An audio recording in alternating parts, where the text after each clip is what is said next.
सेवका, गौ माता की, गौ हत्या, भारत सर्वभूत हृदय धर्म सम्राट श्री स्वामी करपात्री जी महाराज की, श्री जगन्नाथ महाप्रभु की, श्री बलभद्र महाप्रभु की, भगवती सुभद्रा देवी की। हर हर महादेव।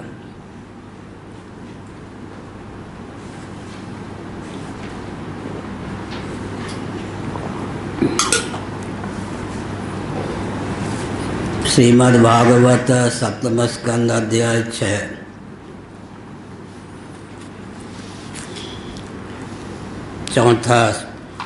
चौथे तत्प्रयासो न कर्तव्यो यत आयुर्व्यय परम, न तथा विन्दते क्षेमं मुकुन्द चरणाम्बुजं, ततो यतेत कुशलः क्षेमाय भयमाश्रितः, शरीरं पौरुषं यावन्न विपद्येत पुष्कलं, पुंसो वर्षशतं ह्यायुस्तदर्थं चाजितात्मनः, निष्फलं यद सौरात्र्यां शेतेन्दं प्रापितस्तमः। नारायण। भक्त प्रवर प्रहलाद ने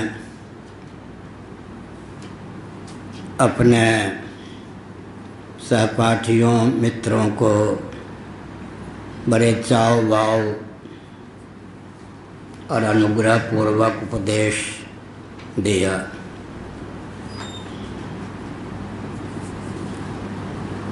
प्रारब्ध का अर्थ होता है अपने द्वारा अनुष्ठित शुभाशुभ कर्म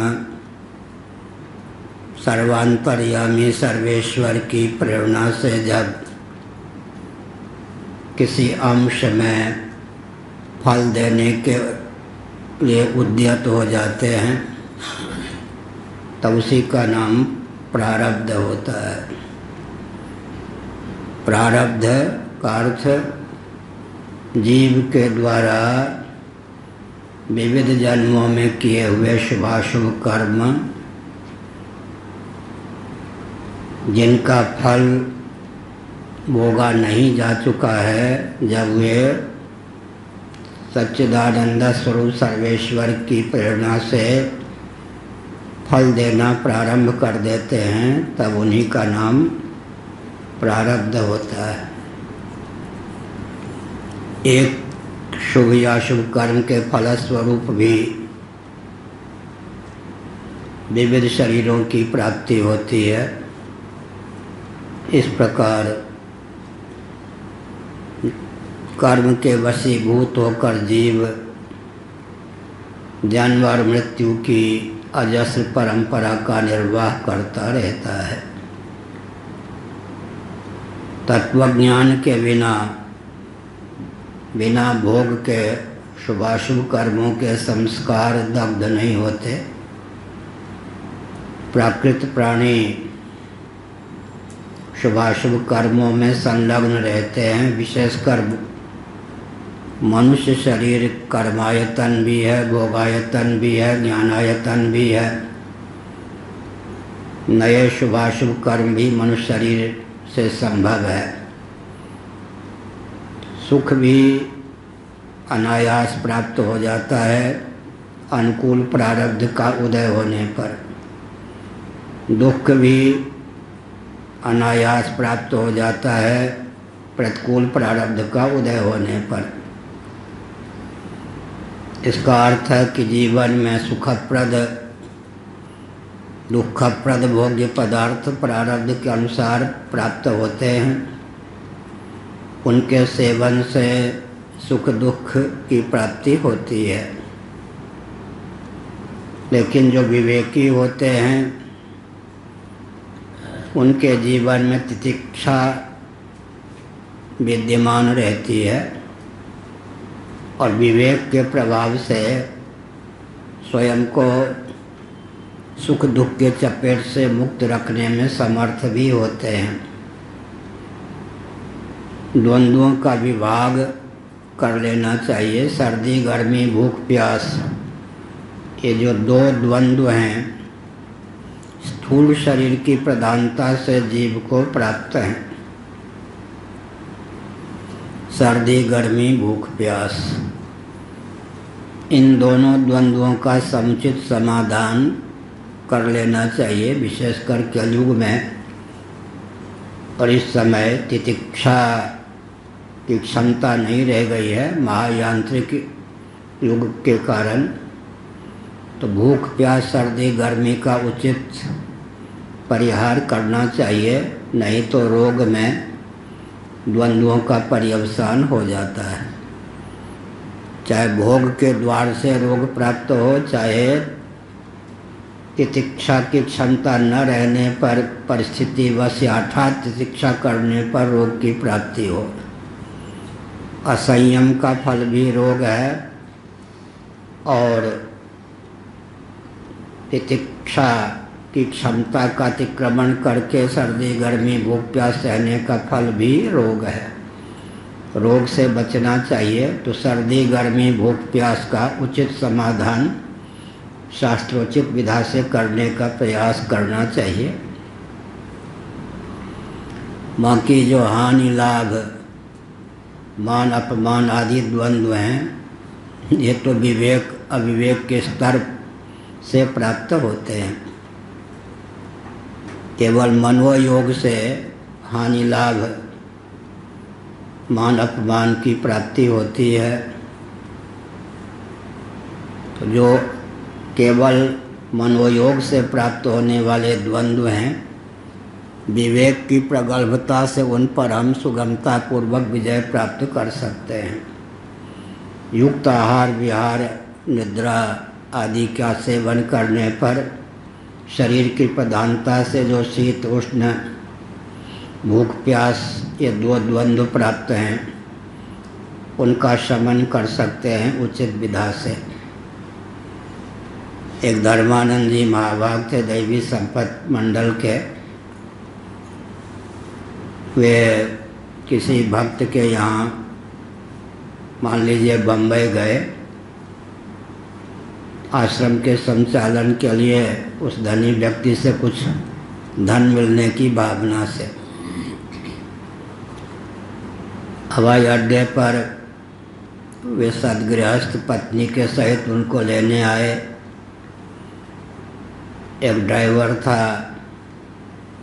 एक स्वामी जी थे और वो सद्गृहस्थ पत्नी के सहित थे। सद्गृहस्थ ने कहना शुरू किया, महाराज मर गया, घाटा ही घाटा, घाटा ही घाटा। धर्मानंद जी सोचने लग गए ये स्वयं रो रहा है, हानि के चपेट में आ गया है, मैं मुँह खोलूँ तो क्या खोलूँ। जब स्वामी जी का मुंह लटक गया उसकी वेदना को सुनकर, तब उस गृहस्थ की पत्नी ने कहा, महाराज अपने शिष्य से चेले राम से पूछे तो सही, हानि का स्वरूप क्या है, क्या हानि हुई। अच्छा भाई, बात तो ठीक कह रही है महाराज, अमुक व्यापार में भावना थी कि 2 लाख की, बहुत पुरानी बात है, धर्मानंद जी महाराज हमको बहुत मानते थे, 2 लाख का लाभ होगा, 1 ही लाख का लाभ हुआ, 1 लाख का घाटा हो गया, इसलिए रो रहे हैं। अब ये जो स्वामी जी हंसे, इसका अर्थ क्या हुआ। अब यहाँ जो हानि की कल्पना है वो तो मनोगत है या नहीं, इसलिए हमने बहुत सोच समझ कर कहा कि द्वंद्वों का विभाग करना चाहिए। शरीर की प्रधानता से जो द्वंद्व हमको प्राप्त होते हैं, व्याप्त होते हैं, अप्रतिकार पूर्वक तो सब उसका सहन नहीं कर सकते, तो उचित संयम के द्वारा, उचित आहार विहार के द्वारा, उचित विधा से उनके शमन का प्रयास करना चाहिए। लेकिन विवेक का स्तर बढ़ जाने पर क्या होता है, केवल मानसिक कल्पना के कारण, मनोराज्य के कारण, भाव राज्य के कारण जो हमको द्वंद्व प्राप्त होते हैं, हानि लाभ, संयोग वियोग, मान अपमान, उन पर विजय प्राप्त कर सकते हैं। सुख सबको चाहिए, लेकिन प्रारब्ध योग से असंभावित विधा से भी सुख के अनुकूल घटना घट जाती या सुख प्राप्त हो जाता है। दुख से हर व्यक्ति दूर रहना चाहता है, कितना भी प्रयास करे, लेकिन दुख प्रतिकूल प्रारब्ध का उदय होने पर उसे प्राप्त हो ही जाता है। तो विवेक की प्रगल्भता से सर्दी, गर्मी, भूख, प्यास पर भी संयम किसी अंश में संभव है। तो एक संकेत किया। अब जो प्राकृतिक मनुष्य होते हैं, जो प्रारब्ध योग से मिलना ही है, जिसकी प्राप्ति सुख की दुख की प्रारब्ध योग से होनी ही है, उसी के लिए प्रयास करते हैं कि अधिक से अधिक सुख मिले या दुख बिल्कुल मेरे पास ना आवे, फटके नहीं। इसका अर्थ क्या है? पृष्ठ पोषण पिसे हुए को पीसने के समान। अगर हम विचार करें तो नया कर्म, क्रियमाण कर्म जिसको कहते हैं, कदाचित न भी हो, कल्पना ही कर सकते हैं, तो भी अभुक्त कर्मों की राशि इतनी पड़ी हुई है कि 1-2 अरब जन्म तो नवीन कर्म न जुड़े तो भी प्राप्त कर सकते हैं हम लोग। संचित का अर्थ जिन कर्मों ने अभी फल देना प्रारंभ नहीं किया है। अपने द्वारा किए हुए पूर्व जन्मों में जो संचित कर्म, अभुक्त कर्म हैं, वे अगर कल्पना कीजिए, नहीं कश्चित् क्षणमपि जातु तिष्ठत्य कर्मकृत, जो आत्मा को अकर्ता भोक्ता नहीं समझता, वो तो कर्म न करे तो उसका भी अभिमान मोल ले लेता है, मैं कुछ नहीं करता, उसके अकर्म भी कर्म हो जाते हैं। इसका अर्थ क्या हुआ? इसका अर्थ हुआ कि ऐसा संभव नहीं है, जो तत्वज्ञ नहीं है वो एक क्षण भी बिना कर्म किए रह सके। कल्पना कर सकते हैं कि गाढ़ी नींद या सुसुप्ति में तो अहंग्रह पूर्वक हम कर्म नहीं करते, वह तो अकर्म भूमि है। लेकिन बुद्धि की बलिहारी जब नींद टूटती है तब क्या होता है? इतने समय तक मैं सोया, अहंग्रह के बल पर, अहमिति के बल पर अकर्म भूमि सुसुप्ति को भी हम कर्म बना देते हैं। मैं कुछ नहीं करता, यह भी एक कर्तृत्व है। इसका अर्थ क्या है? सांस लेना भी, सोना भी, जिनको आत्मा अविक्रिय विज्ञान घन है, इस तथ्य का ज्ञान नहीं है, उनके लिए कर्म हो जाता है। तो नहीं कश्चित् क्षणमपि जातु तिष्ठत्य कर्मकृत। इसका अर्थ क्या है? कल्पना कर सकते हैं कि नया कर्म हम ना भी करें तो अभुक्त कर्मों की राशि इतनी जमा है वे फल देने लग जाएं तो 1-2 अरब तो हर जीव जन्म ले सकता है। इतना धन, प्रारब्ध कितनी पूंजी पहले से है, फिर और उसमें जोड़ते रहते हैं। तो प्रहलाद ने कहा कि सुख और दुख की प्राप्ति तो प्रारब्ध के अनुसार हो ही जाती है। सुखप्रद दुखप्रद जो पदार्थ हैं प्रारब्ध के अनुसार मिल ही जाते हैं, लेकिन धैर्य न टूटे, इसलिए हाथ पांव सामान्य व्यक्ति को चलाना चाहिए। पत्तल पर आया हुआ भोजन भी प्रारब्ध ना हो तो नहीं मुंह में जा सकता। पत्तल पर भोजन परोस दिया गया, किसी ने कहा है दुर्घटना हो गई, आपका अमुक सगा संबंधी चल बसा लो, मुंह में दाना नहीं जाना था तो भूखे रहेंगे। इसलिए बहुत विचित्र बात है, परंतु व्यक्ति का धैर्य टूट जाता है। लोक में उलाहना भी लोग देते हैं। क्या उलाहना देते हैं? तुम हाथ पर हाथ रख के बैठे हो, इस ढंग से कोई काम चल सकता है? तो विशेषकर जो घर गृहस्थी से उपराम व्यक्ति हैं, उनको तो प्रारब्ध के ऊपर जीवन को सौंप देना चाहिए। हमने 3 बिंदु प्रस्तुत किया था कल। ऊपर परमात्मा, बीच में प्रारब्ध और नीचे क्या कहेंगे प्रभु प्रेमी। प्रभु प्रेमी जो हैं वो संतों को ढूंढ ढूंढ करके क्या है अन्न जल देने का प्रयास करते हैं। इस समय भी पुजारियों की स्थिति, मठ मंदिरों की स्थिति क्या होगी कोरोना के अवसर पर। तो जो सहृदय व्यक्ति हैं वो जानते हैं कि संत महात्मा पंडित पुजारी भूखे न रह जाएं, कुछ न कुछ अपनी सीमा में कर्तव्य समझकर उनके पोषण का प्रयास करते हैं। बहुत भीषिका चल रही है, जिनकी जीविका पंडागिरी पर ही निर्भर है, जिनकी जीविका दैनिक कुछ मिले तो उसी पर मठास मंदिर चला सकते हैं, उनके लिए तो भयंकर परिस्थिति आ गई है। इसी प्रकार समझना चाहिए कि जो भक्त लोग होते हैं वे अपने दायित्व का निर्वाह करते हैं। तो हमने क्या संकेत किया? हमने यह संकेत किया कि केवल प्रारब्ध के ऊपर देहेंद्रीय प्राणांतःकरण को छोड़ देना बहुत प्रबल धैर्य चाहिए। ऋषभदेव जी आदि ने, भगवान ऋषभदेव जी आदि ने क्या किया? लोक संग्रह की दृष्टि से अजगर वृत्ति, भगवान दत्तात्रेय महाराज ऋषभदेव जी ने अजगर वृत्ति से जीवन यापन किया। लोग भी उपहास के पात्र बना देते हैं, हाथ पे हाथ रखे रहोगे पंडित जी, घर कब तक चलेगा?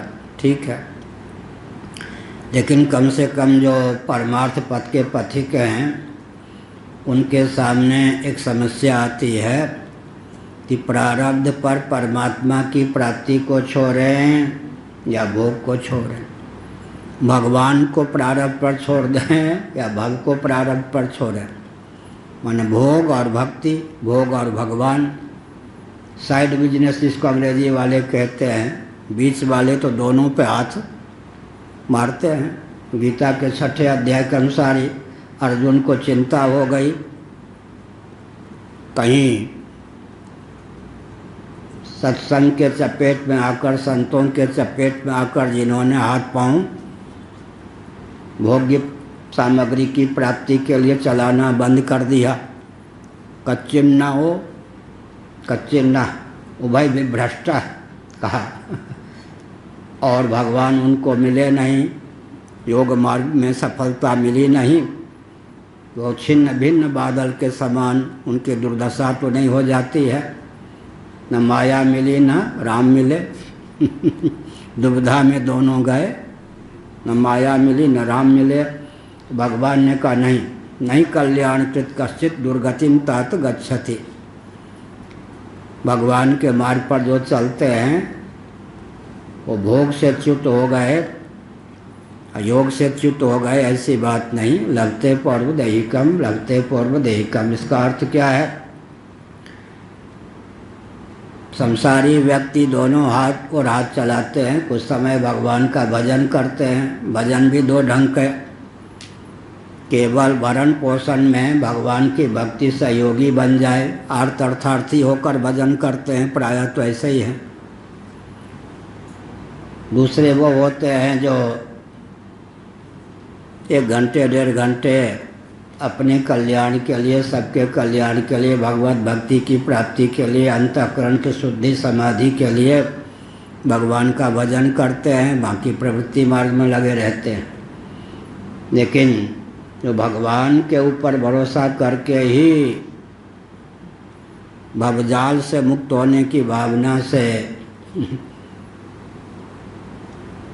योगक्षेम की चिंता छोड़कर भजन करते हैं, उनके लिए कहा गया कि न चाहता हुआ भी व्यक्ति को दुख प्राप्त हो जाता है, ऐसे सुख भी प्राप्त हो जाता है। दुखप्रद सामग्री भी प्राप्त हो जाती है, सुखप्रद सामग्री भी प्राप्त हो जाती है। हठात मन में सुख और दुख का उदय भी हो जाता है, ऐसा भी होता है। यह एक बार कहीं था, हर्पेक्स नामक रोग हो गया, पूरा शरीर जल रहा था, जैसे कोई गर्म पानी शरीर पे डाल रहा हो। भयंकर वेदना थी, यात्रा में थे, कोई चिकित्सा की व्यवस्था नहीं थी। शंकराचार्य होने के बाद या पहले की बात है, शाहदरा आए, चिंतामणि शर्मा जी के पुत्रों ने अपने एक स्थान पे ठहराया। भयंकर वेदना थी, असह्य जैसी वेदना थी। हर्पेक्स की दवा भी हर्पेक्स मराम ही है, गोली भी। तो रात्रि में स्वप्न हुआ, गरुड़ जी ने अपने पीठ पर बैठा लिया और वैकुंठ ले जा रहे थे वो। तो गरुड़ जी की पीठ पर बैठकर जो वैकुंठ जा रहा था, इतना आह्लाद हुआ, इतना आह्लाद हुआ कि नींद के टूटने के बाद भी लगभग 45 मिनट या 1 घंटे उस आनंद में विभोर रहे। तब हमने विचार किया कि देखो, शरीर में हर्पेक्स के कारण अपार वेदना है, मनोगत वेदना। तितिक्षा के बल पर, विवेक के बल पर भगवत कृपा से सह रहा हूँ, लेकिन रात्रि में गरुड़ जी की कृपा से उनकी पीठ पर बैठकर वैकुंठ की यात्रा कर रहा था, उसका आह्लाद। तो इसका मतलब क्या हुआ? और यहाँ कोई राजा धीराज या स्वप्न में भिखारी हो गया, डाकुओं ने पीटा। तो परिस्थिति यही है। क्या परिस्थिति होती है? अनिच्छन्न पीना चाहता हुआ भी व्यक्ति जैसे दुख प्राप्त कर लेता है, दुखप्रद व्यक्ति, और सामग्री से उसका संयोग हो जाता है, ऐसे ही अपनी ओर से सुख की प्राप्ति के लिए प्रयास न करे तो भी प्रबल प्रारब्ध के बल पर उसे भोग की प्राप्ति हो जाती है। कल मैंने कहा, कहीं प्रारब्ध दुर्बल भी हुआ तो भगवान तो उसको क्या है, शरणागत समझकर उसका पालन पोषण करते ही हैं। ग्रंथि बंधन ना करे, मांगत में सब चाहे, ताके पीछे हर मिले, कहूँ भूखे न रह जाए। तो 2 में 1 को प्रारब्ध पर छोड़ना चाहिए, भोग एक और भगवान। तो भगवान को प्रारब्ध पर छोड़ने वाले तो बहुत से व्यक्ति। एक दंडी स्वामी थे, पूज्य स्वामी शांतानंद जी महाभाग के शिष्य थे, बड़े विचित्र। उनकी वेदना बहुत विचित्र थी। वो अलीगढ़ क्षेत्र के थे और उन्होंने संन्यास इसलिए लिया था कि वो शंकराचार्य बना देंगे। शंकराचार्य को बनाते श्री शांतानंद जी महाराज, बहुत वेदना युक्त। तो हमको अपनी वेदना अंदर से बताते थे। तो क्या कहते थे? संन्यास ले लेने पर ईश्वर की सूची होती है, उसमें उस व्यक्ति का नाम लिख लिया जाता है, ईश्वर कभी न कभी उसे मोक्ष दे देते हैं। अब मोक्ष के लिए स्वामी जी कोई प्रयास हमको नहीं करना है, संन्यास ले लिया मोक्ष तो हो ही जाएगा। तो इसका अर्थ क्या हुआ? प्रारब्ध पर परमात्मा को छोड़ दिया। परमात्मा की प्राप्ति प्रारब्ध के ऊपर निर्भर है, और प्रपंच की प्राप्ति के लिए दिन रात उद्यम कर रहे हैं, बाबा होने पर भी। प्रहलाद कहते हुए उचित नहीं। 2 में 1 को अगर प्रारब्ध पर छोड़ना हो तो भक्ति को, परमात्मा की प्राप्ति को प्रारब्ध पर मत छोड़िए, भव को, भोग को प्रारब्ध पर छोड़िए। ये अभिप्राय है। तत्प्रयासो न कर्तव्यो यत आयुर्व्ययः परम, न तथा विन्दते क्षेमं मुकुंद चरणाम्बुजम्। संसार में, भवाटवी में, द्वंद्वों के प्रतीकार में जो उलझ जाते हैं, उन्हें तो भगवान मुकुंद, मुख में कुंदवत हास, और मोक्ष देने में जो समर्थ भगवान परात्पर पुरुषोत्तम श्रीमन नारायण विष्णु हैं, उनके पद की, चरण कमलों की प्राप्ति नहीं होती, भवजाल में भटक गए। ततो यतेत कुशलः क्षेमाय भयमाश्रितः, शरीरं पौरुषं यावन्न विपद्येत पुष्कलम्।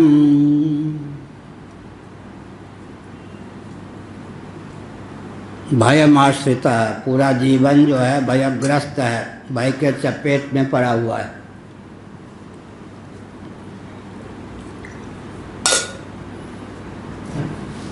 या सगा या संबंधी वो बीमार, उसकी टांग टूट गई। आज भी झाजी का गृह मंत्रालय ने कहा कि बड़ी बेटी की टांग टूट गई है, सब खराब है खराब है, अब मैं क्या करता। ठीक ही है, सहानुभूति होनी चाहिए, लेकिन अब शरीर है।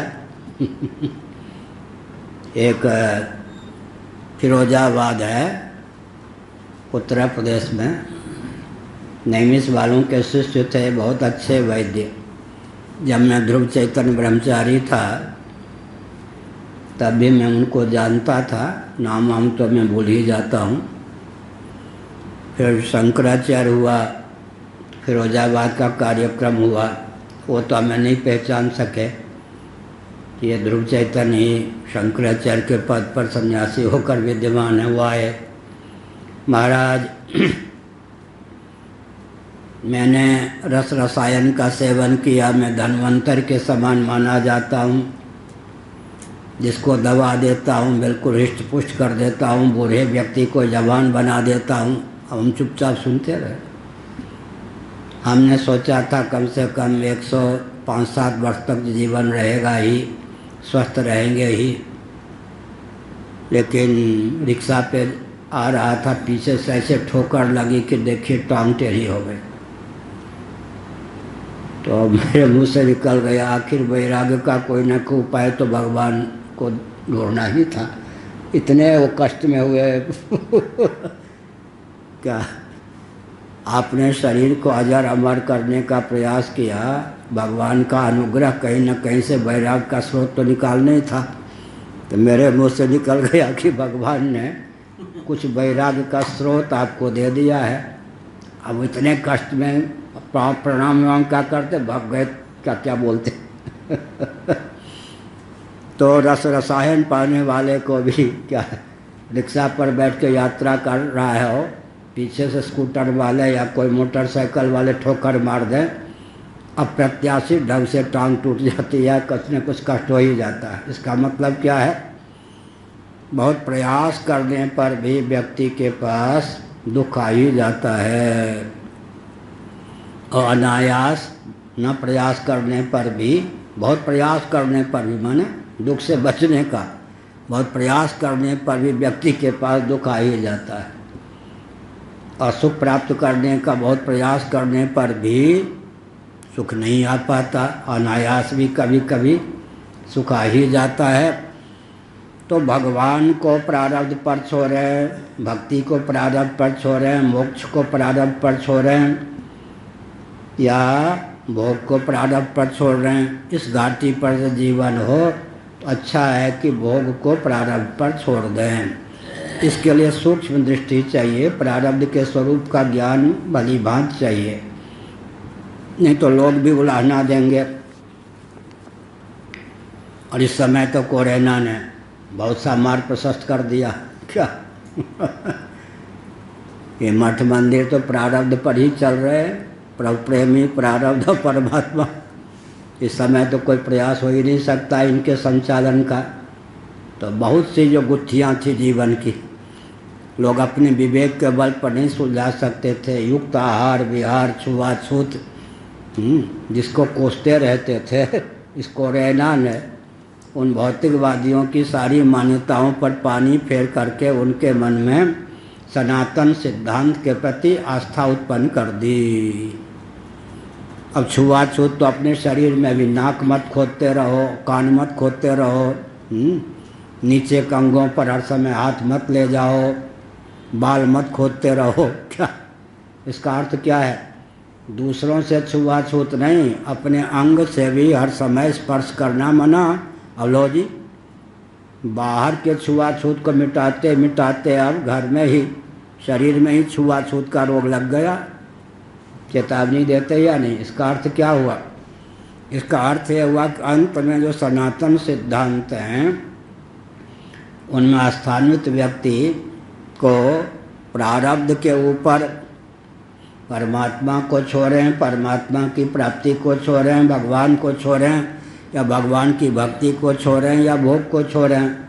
यही निर्णय लेना चाहिए कि प्रारब्ध के ऊपर भगवान को न छोड़ें। भगवान को मिलना होगा तो मिल लेंगे हमसे, या हमें भगवान से मिलने का योग होगा तो हम लेंगे, भक्ति मिलनी होगी तो मिलेगी। ऐसे नहीं, भोग को ही प्रारब्ध पर छोड़ना चाहिए। ततो एक बहुत बढ़िया है, ततो यतेत कुशल क्षेमाय भयमाश्रिता, सब ओर से भय ही भय है।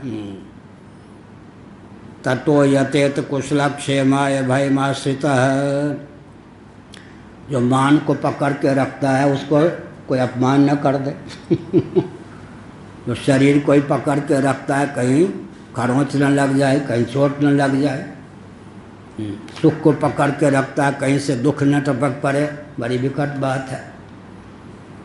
ततो यतेत कुशल क्षेमाय भयमाश्रिता, भय ही भय, चारों ओर से भय भय भय। भव सिंधु माने भय सिंधु, भय पर आक्रांत, भय पर सवार रहते हैं हर समय।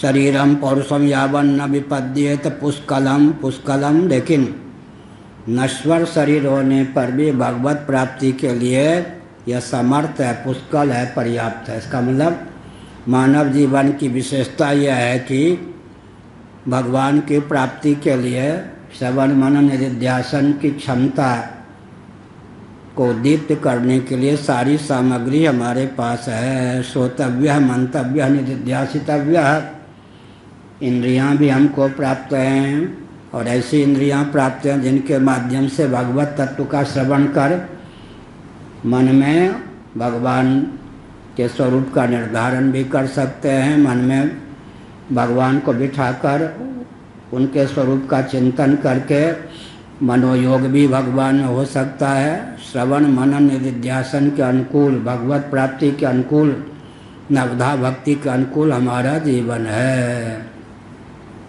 श्रवणम कीर्तनम विष्णु स्मरणम, तो अब क्या हुआ, जगत का श्रवण करते हैं या नहीं? सर्प बिच्छू इत्यादि तो जगत का ही श्रवण कर सकते, सुने कि नहीं? सुनने का अर्थ क्या हुआ, जो कहा गया उसको सुन करके धारण किया या नहीं। भव का श्रवण करें या भगवान का। कीर्तनम, भव का कीर्तन करें या भगवान का।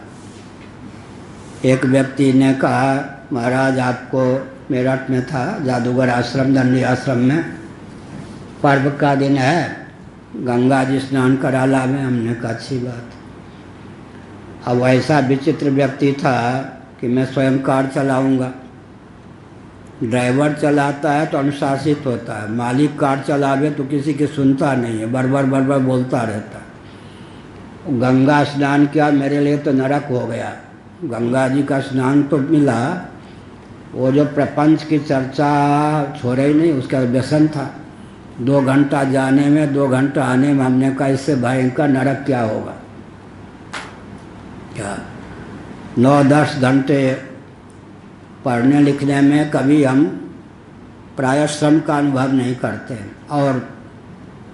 और संसार की चर्चा कोई 5 मिनट वैराग्य के लिए हो, विश्व कल्याण के लिए हो तो ठीक है। केवल संसार की चर्चा कोई 2 मिनट कर दे तो लगता है वो कोड़े से किसी ने पिटाई कर दी। किसी की निंदा, किसी की अनावश्यक स्तुति के लिए हम लोगों के पास समय ही नहीं है। भगवान का चिंतन करते रहें, लगता है कि और करें। भव की चर्चा कोई सुना दे तो 2 मिनट में इतना थकान का अनुभव होता, लगता कोड़े से किसी ने पीटा। इसका मतलब क्या है, सब ओर से भय भय भय भय, संयोग और वियोग का क्रम चलता रहता है। प्रिय का वियोग भी हो जाता है, अप्रिय का संयोग भी हो जाता है। कभी प्रिय का संयोग होता है, प्रिय का वियोग होता है, कभी अप्रिय का संयोग होता है, प्रिय का वियोग होता है। संयोग और वियोग की गाथा तो चलती रहती है, लेकिन सब ओर से आक्रांत है, भयाक्रांत है जीवन। सुख तो है लेकिन यह सुख के दिन ये चले ना जाएं, कहीं सुख हाथ से उड़ ना जाए, हृदय से उड़ ना जाए, हमारी पकड़ के बाहर ना हो जाए। सुख के समय भी सुख का भोक्ता नहीं हो सकते। भविष्य की कल्पना करके सुख के समय भी दुख प्राप्त कर लेते हैं। ततो यतेत कुशला, कुशल कुश उपाटने में, कुशोत्पाटनी अमावस्या को, योगा कर्मसु कौशलम, दक्षता चाहिए। पितृकार्य देव कार्य के संपादन के लिए कुशोत्पाटनी अमावस्या के दिन ब्राह्म मुहूर्त में कुश उपाटते हैं। बचपन में हमने खूब कुश उपाटा, तो इस ढंग से उपाटते हैं कि कुश के जड़ जो है तीक्ष्ण, पत्ते भी तीक्ष्ण, हाथ को छिन्न भिन्न न करें और कुछ भी हाथ लग जाए। कुश उपाटने में जो दक्षता का परिचय व्यक्ति देता है उसी से बना है कौशल, कुश से कौशल। ततो यचेत कुशला, जो कुशल है, दक्ष है, वो क्या करे, भगवत प्राप्ति के लिए हाथ पांव चलावे। भगवान तो नित्य ही प्राप्त हैं, परम आत्मी हैं, आत्मा स्वरूप हैं। इस तथ्य की अनुभूति के लिए बढ़िया भगवत प्राप्ति के लिए प्रयास करें या भगवान प्राप्त हैं इस रहस्य को समझने के लिए प्रयास करें। भगवत प्राप्ति के लिए प्रयास का अर्थ भी यही होता है, भगवान नित्य ही प्राप्त हैं। घटाकाश को महाकाश नित्य ही प्राप्त है, जल तरंग को जल नित्य ही प्राप्त है। ऐसे भगवान तो नित्य प्राप्त हैं। भगवान में प्रीति भी नित्य ही प्राप्त है, पर प्रेमास्पद भगवान ही हैं। अवरोधक जो कुछ है उसके निवारण की आवश्यकता है। बहुत अच्छा भगवद गीता, श्रीमद् भगवद गीता के भाष्य में श्री रामानुजाचार्य महाभाग ने प्रश्न उठाया, भगवान की शरणागति कर्तव्य है क्या? तो उन्होंने कहा कर्तव्य नहीं है। सुन के लोगों को आश्चर्य होगा। जीव तो स्वभाव से भगवान के प्रति शरणागत ही है। जल तरंग जल के प्रति शरणागत ही है। शरणागति स्वतः सिद्ध है, आयास सिद्धि नहीं है। घटाकाश महाकाश के प्रति क्या है, शरणापन्न ही है। मृदघट मृत्तिका के प्रति शरणापन्न ही है। शरणागति कर्तव्य नहीं है, शरणागति स्वतः सिद्ध है। इस रहस्य को समझने की आवश्यकता है। हर जीव भगवान के प्रति समर्पित ही है, प्रत्येक अंश अंशी के प्रति समर्पित ही है। इस तरह से, इसी प्रकार से भगवद गीता के 18वें अध्याय के भाष्य में शंकराचार्य महाभाग ने प्रश्न उठाया, क्या आत्मज्ञान के लिए प्रयास करना चाहिए? तो उन्होंने कहा बिल्कुल नहीं। कई ढंग से निरूपण होता है, करना चाहिए।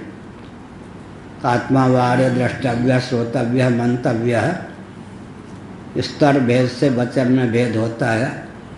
तो उन्होंने क्या कहा, आत्मा तो साक्षात अपरोक्ष है। यह साक्षात अपरोक्षम ब्रह्म, अपरोक्षात ब्रह्म, बृहदारण्यकोपनिषद। तो आत्मा तो साक्षात अपरोक्ष है, दूसरे की प्राप्ति होती है ना। आत्मा तो पंजाबी टोन में बोले तो अपना आपा है। तो अनात्म वस्तुओं के अनुरूप आत्म मान्यता का त्याग कर्तव्य है। आत्मा को प्राप्त करने की आवश्यकता नहीं है। अनात्म वस्तुओं के अनुरूप आत्म मान्यता का त्याग कर्तव्य है। आत्मा तो नित्य प्राप्त है, साक्षात अपरोक्ष है, अपना आपा ही आत्मा है। मुक्तिर हित्वा अन्यथा रूपम स्वरूपेण व्यवस्थिति, अन्यथा रूपम हित्वा स्वरूपेण व्यवस्थिति मुक्ति ही।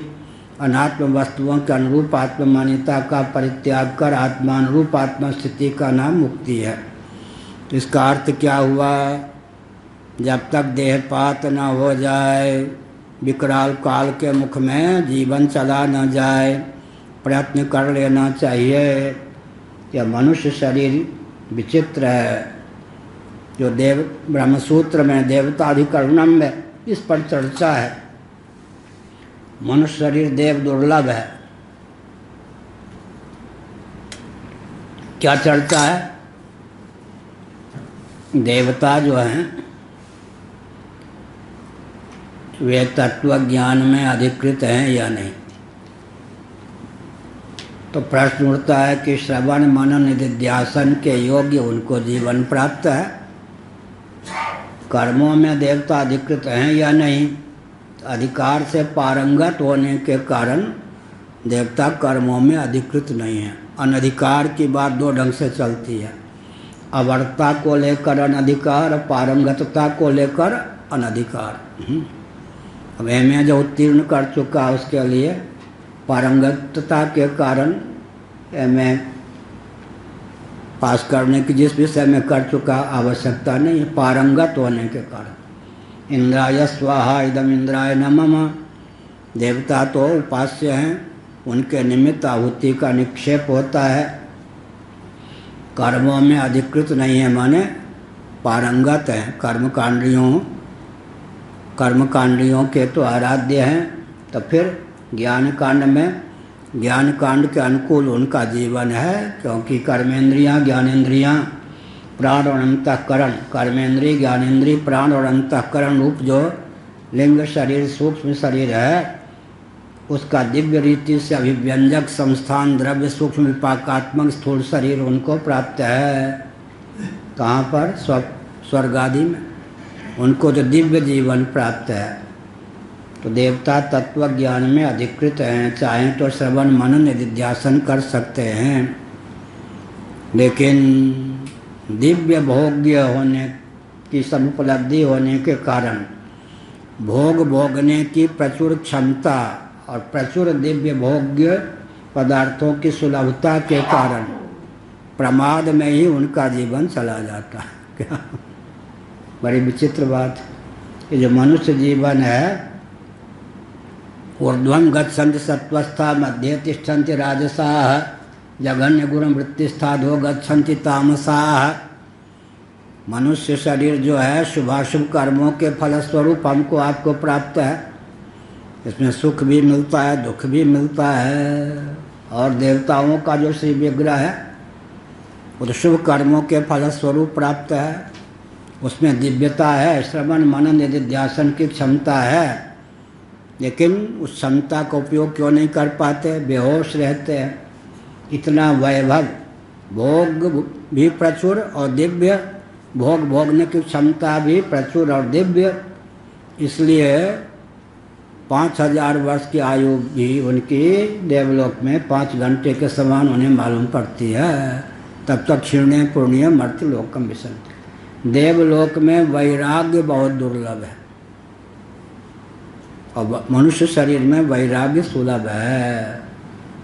मल मूत्र पसीना ये सबसे क्या भगवान राम ने हनुमान जी को उपदेश दिया है। कहाँ? मुक्ति को उपनिषद। हे हनुमान जी, अपने शरीर के अनुशीलन से भी जिसको वैराग्य नहीं होता उसको वैराग्य के लिए और कौन सा उपदेश दिया जाए। ये तो वैराग्य की भट्ठी है, फैक्ट्री है। क्या?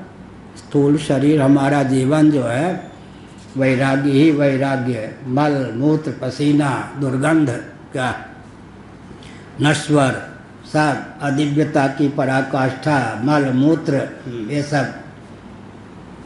लेकिन क्या है, अपने शरीर का अनुशीलन करके भी अगर वैराग्य नहीं होता उसे वैराग्य के लिए कौन सा उपदेश दिया जाए। इसीलिए कहा तो शरीर नश्वर है। मर्त्य लोक में मनुष्य शरीर प्राप्त होने पर वैराग्य सुगम है और भगवत तत्व के श्रवण मनन निधिध्यासन की इसी प्रकार नवधा भक्ति की क्षमता भी जीवन में प्राप्त है। दैव योग से सद्ग्रंथ भी प्राप्त हैं, सत्पुरुष भी प्राप्त हैं। जो न तरय न भवसागर नर समाज अस्पाय, स्वकृत निंदक मंदमति आत्महानि गति जाए। फिर भी अगर कोई भवसिंधु से तरने का प्रयास नहीं करता तो गोपाल वैदिक ही है फिर। अब हमने कहना छोड़ दिया, प्रणाम करके भाग जाता है। मैंने इतना बाबा है, गृहस्थ नहीं है, अपनी मौज से बाबा हुआ है, लेकिन कहीं कान में ये सब सुमंगल शब्द न पहुंच जाए, कितना परे। इसलिए बहुत विचित्र बात, कान में ये सब शब्द न पहुंच जाए, बहुत परे, घंटा कर्ण। बड़ी विचित्र। मैंने ब्रह्मचारी हो, जीवन ही भगवान के लिए अर्पित हुआ ना, छल कपट भी नहीं है, लेकिन मठ में रह के भी ये कहीं ये सब शब्द न चले जाए, ऐसा न हो कि उद्धार हो जाए। बड़ी विकट बात। ते अति दुर्गम शैल विशाला ऐसर आवत अति कठिनाई। अच्छा, जो घर गृहस्थी का दायित्व भी जिस पर नहीं है, बाबा ही है। अब उसके पास भी भगवान के लिए, भगवान कथा सुलभ है, समय नहीं है, तो अब समय कहाँ से लाएंगे, भगवान देंगे क्या, समय तो दे चुके। इसीलिए बड़ी विचित्र गाथा है, इसमें प्रवृत्ति नहीं होती। तत्व यत्यत कुशल क्षेमाय भयमाश्रिता शरीरम पौरुषम यावन न विपद्येत पुष्कलम। एक हमारे गुरुभाई थे जगन्नाथानंद जी, कुछ न्याय पढ़ लिया था। उन्होंने न्याय पढ़ा था श्यामानंद जी से, श्यामानंद जी ने न्याय पढ़े थे वामदेव जी महाराज से, मैं पढ़ा हूँ वामदेव जी महाराज से। तो वो पूज्य गुरुदेव के पढ़ाते समय भी बैठते नहीं थे, अपने मन में उनसे भी अपने को विद्वान मानते थे। पूर्वाचार्य महाराज के साथ चौमासा किया बम्बई में, इस भय से कहीं मैं शंकराचार्य न बन जाऊं, उनके पाठ में बैठते नहीं थे। अब प्रवचन वो करते, उसमें वो भूल निकाल के ठोक देते थे। इतना अहंकार, हेलो, बड़ी विकट बात है। बाबा होने पर भी कौन कहाँ अहंकार को पकड़ के बैठे, कुछ नहीं कह सकते। इसीलिए जब तक यह देहपात नहीं हो जाता, तब तक दासबोध में बहुत अच्छा लिखा गया है, मौत नहीं देखती कि आपकी शादी आज हुई है या कल होनी है। मौत तो जवानी है, गला दबोच देगी उसको। आपके बेटे रोएंगे, बेटी रोएगी, क्या कुछ नहीं। मौत किसी को यह लिहाज नहीं, हो तो आके समय पर अपना काम कर ही देगी। इसीलिए यह शरीर जो है, क्या है, केवल भोगायतन बन के न रह जाए, भगवत प्राप्ति का बानक बनाना चाहिए। अगर प्रारब्ध पर छोड़ना ही है तो परमात्मा को न छोड़कर प्रपंच को प्रारब्ध पर छोड़ दें, भोग को प्रारब्ध पर छोड़ दें, भगवान की प्राप्ति के लिए हाथ पांव डुलावें। श्री राम जय राम, जय जय राम, हर हर महादेव।